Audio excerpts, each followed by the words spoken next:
Você já imaginou o que é passar 40 anos caminhando por um deserto, ouvindo promessas de uma terra que seus pais recusaram entrar por medo, e então chegar à beira de um rio e finalmente receber a ordem: levanta-te, passa este Jordão? O livro de Josué é o livro da promessa cumprida, da fé recompensada e da obediência que abre o impossível. E ele tem muito mais a dizer à Igreja de Cristo hoje do que imaginamos. Seja bem-vindo ao nosso estudo de Pentateuco e Históricos. Sou o professor Willan Santos e hoje iniciamos nossa jornada pelos livros históricos com o grandioso livro de Josué. Josué, o livro que abre os históricos. Estudaremos o livro que abre os chamados livros históricos. Isso é, o livro de Josué, que, conforme veremos, tem muitas lições a nos ensinar em diferentes áreas da vida. O momento no qual os acontecimentos relatados neste livro são significativos e de grande relevância, não somente para Israel, mas para a Igreja de Cristo também.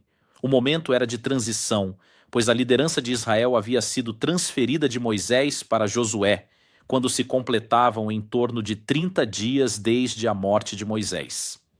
Além desse fato importante de transição, este livro registra a conquista da Terra Prometida, tratando-se de algo de elevada importância, tanto para Israel como para nós, como povo de Deus, reservando-nos grandes lições espirituais e práticas. Este fato é utilizado pelo escritor de Hebreus ao falar do que Cristo faz por aqueles que o recebem, dando-lhes o descanso interno, enquanto que Josué foi capaz de dar somente o descanso externo, conforme Hebreus, capítulo 4, versículos 8 ao 13. Ao citá-lo, o escritor demonstra a importância tanto do fato relatado quanto do livro que o registra. Conforme Donald D. Turner nos instrui, os apóstolos também citaram esse livro quando repassavam a história de Israel, porque sem esse livro haveria um vácuo bem grande em nosso conhecimento sobre a obra de Deus através dos séculos. Entre as referências do Novo Testamento sobre a história de Josué, encontramos Tiago capítulo 2, versículo 25, que cita o capítulo 2 de Josué, Hebreus capítulo 11, versículos 30 e 31, que se referem a Josué, capítulo 6, versículos 20 ao 23. Atos capítulo 13, versículo 19, relacionado a Josué, capítulo 14, versículo 1 e 2. Atos capítulo 7, versículo 16, e Hebreus, capítulo 11, versículo 22, referindo-se a Josué, capítulo 24, versículo 32. Além disso, à medida que avançarmos em nossos estudos deste livro, perceberemos o quanto é indispensável. O tema de Josué. O tema do livro pode ser melhor identificado e compreendido ao considerarmos o que Mulder, estudioso das Escrituras, expõe acerca da presença direta de Deus em todo o livro de Josué, se colocando não somente como seu autor, mas também como protagonista de todos os acontecimentos nele relatados. Portanto, em linhas gerais, o tema central do livro de Josué é a conquista e a divisão da terra de Canaã, ou, nas palavras do mesmo estudioso, risco e vitória da fé em Israel. Esta definição temática é de uma profundidade exegética extraordinária. Não se trata simplesmente de um relato militar de conquistas territoriais. Trata-se de uma teologia da fé em ação. Um povo que, ao obedecer, experimenta o poder de Deus, que, ao confiar, atravessa rios em cheias e derruba muros impenetráveis. Da perspectiva arminiana pentecostal, o livro de Josué é uma demonstração concreta de que a graça divina opera em parceria com a fé responsável do ser humano. Deus havia prometido a terra, mas o povo precisava marchar, entrar, lutar e crer. Quem escreveu Josué e quando? A autoria deste livro tem sido o ponto mais complexo em sua abordagem. Há grandes controvérsias em torno de quem escreveu o chamado livro de Josué, sendo necessário cuidado e coragem para tratar sobre o assunto. Diante da falta de consenso por parte de muitos, é preciso que nos apeguemos ao que a tradição cristã tem ensinado ao longo dos anos. E nesse caso, a autoria é dedicada a Josué, afirmação que precisa de um esclarecimento importante. Como defende Elisen, se por um lado este livro tem sido tratado como anônimo, por outro lado, em sua grande parte, com exceção dos últimos versículos, este livro foi escrito por Josué, que tinha condições em todos os sentidos para isso, com exceção do relato a respeito de sua morte, que, de acordo com alguns estudiosos, possivelmente foi escrito por Eleazar ou seu filho Finéias, conforme Josué capítulo 24, versículo 33, ou até mesmo o próprio profeta Samuel. Seguindo inclusive a tradição judaica, este livro foi escrito por Josué. No que diz respeito à data de sua composição, algumas informações devem ficar bem claras. Primeiro, ele foi escrito antes que a monarquia fosse estabelecida em Israel. Segundo, quando foi escrito, Raabe encontrava-se viva, conforme o capítulo 6, versículo 25.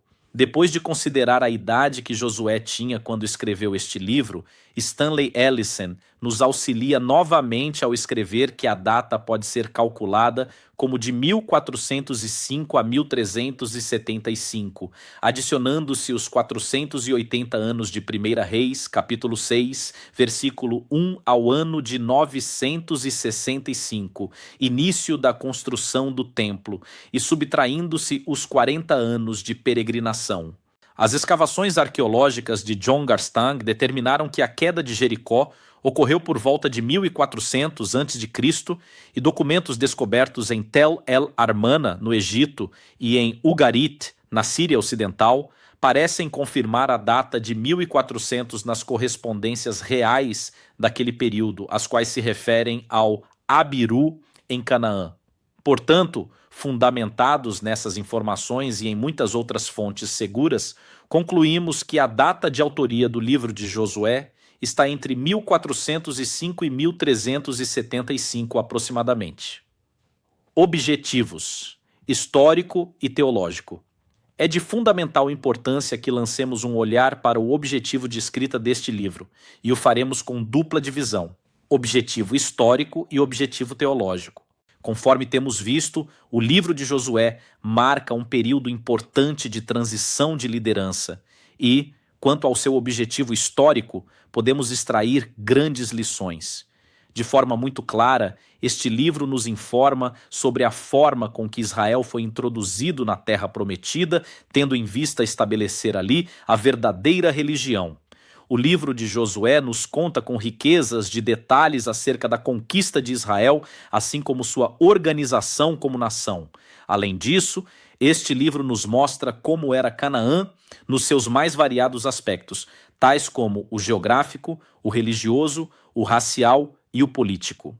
Outro objetivo histórico importante do livro de Josué é o que Elisen nos mostra ao referir-se a ele como meio de preservação da história de Israel quanto à conquista de Canaã e as divisões da terra entre as tribos.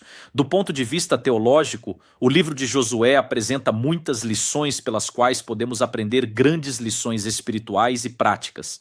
Utilizando-se da tipologia, o nome Josué significa salvação do Senhor. No grego é Iesous, que é o mesmo que Jesus, conforme a tradução na Vulgata Latina. Considerando isso e somando o papel de Josué à frente de Israel na conquista de Canaã, podemos considerá-lo como uma tipologia da obra que Cristo realizou de forma perfeita no Calvário, dando-nos liberdade e garantindo-nos o direito de herdarmos a Canaã celestial. Aqui chegamos a um dos mais ricos paradoxos tipológicos de toda a Bíblia.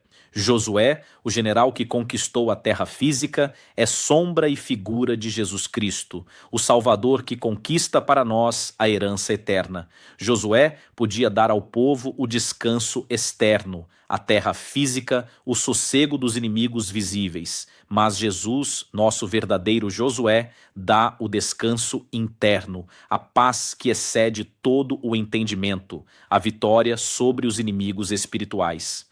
Esta é a exegese que o escritor de Hebreus nos convida a fazer. Outro objetivo teológico deste livro encontra-se na relação entre a conquista de Canaã e os milagres que ocorreram nesse processo, e naturalmente como fruto da obediência do povo a Deus. Acerca disso, leiamos as palavras de Donald D. Turner. Em vista desse aspecto do plano de Deus, os milagres não são incríveis nem surpreendentes, mas são lógicos e de se esperar. São a aprovação ou o selo do Altíssimo à obediência de seu povo, e são o testemunho divino às nações ao redor de Canaã, de que Deus estava fazendo uma obra de conformidade com a sua vontade. Foi um tempo análogo ao do estabelecimento da igreja. Os milagres registrados no livro de Atos testificam ao mundo sobre a divindade da obra. Perceba que as palavras de Turner apontam para 3 grandes verdades teológicas referentes ao livro de Josué.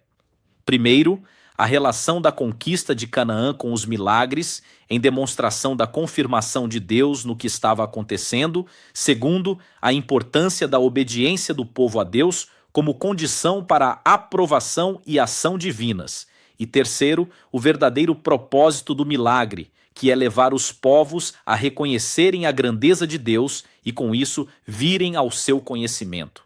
Finalmente, devemos dar uma atenção especial ao que o livro de Josué nos mostra sobre a fidelidade de Deus para com seu povo e a aliança feita com ele, conforme o capítulo 1, versículos 2 ao 6. Esboço de Josué.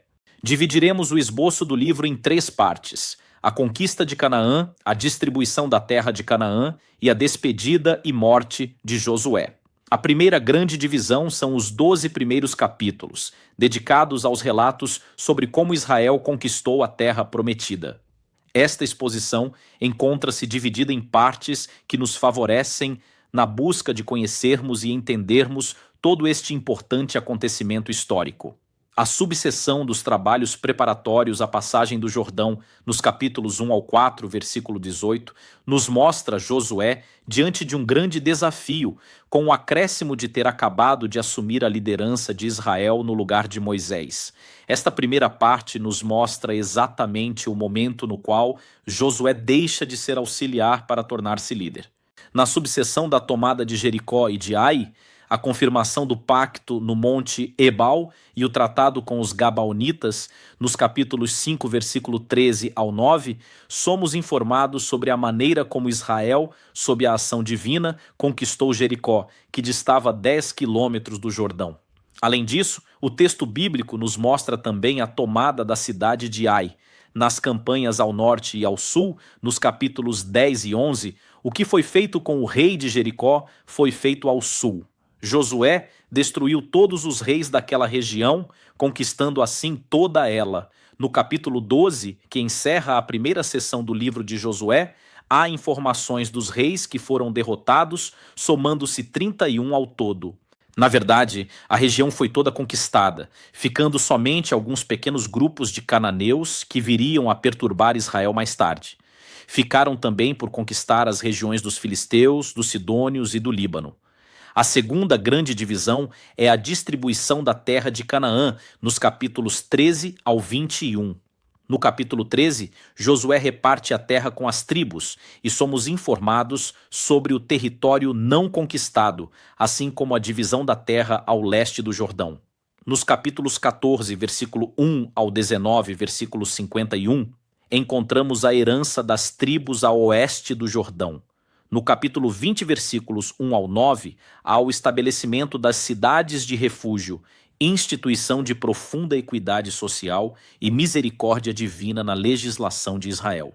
No capítulo 21, versículos 1 ao 42, as informações são acerca dos levitas. E nos versículos 43 ao 45 do mesmo capítulo 21, há uma ênfase e um resumo sobre a fidelidade de Deus. A terceira grande divisão é a despedida e morte de Josué, nos capítulos 22, versículo 1 ao 24, versículo 33. Nesta parte final, temos informações importantes referentes à conclusão da missão de Josué, marcada por sua despedida e, finalmente, sua morte. No capítulo 22, versículos 1 ao 34, os auxiliares do leste do Jordão são liberados. Nos capítulos 23, versículo 1 ao 24, versículo 28, temos a despedida de Josué por meio de um discurso. Descansado de seus inimigos e com seus dias avançados, Josué convoca toda a nação e começa seu discurso. A mensagem de despedida é de advertência ao cuidado com a comunhão com Deus. Primeiramente, dando um relatório de sua administração na divisão da terra conquistada, Josué continuou advertindo o povo a guardar tudo o que está escrito no livro da lei de Moisés, a não se misturar com o povo que ainda restava na terra e não servir a seus deuses, nem mesmo fazer menção do nome de seus deuses, a não invocá-los nos juramentos, nem se inclinarem a eles, pois a idolatria é a causa da opressão e da servidão.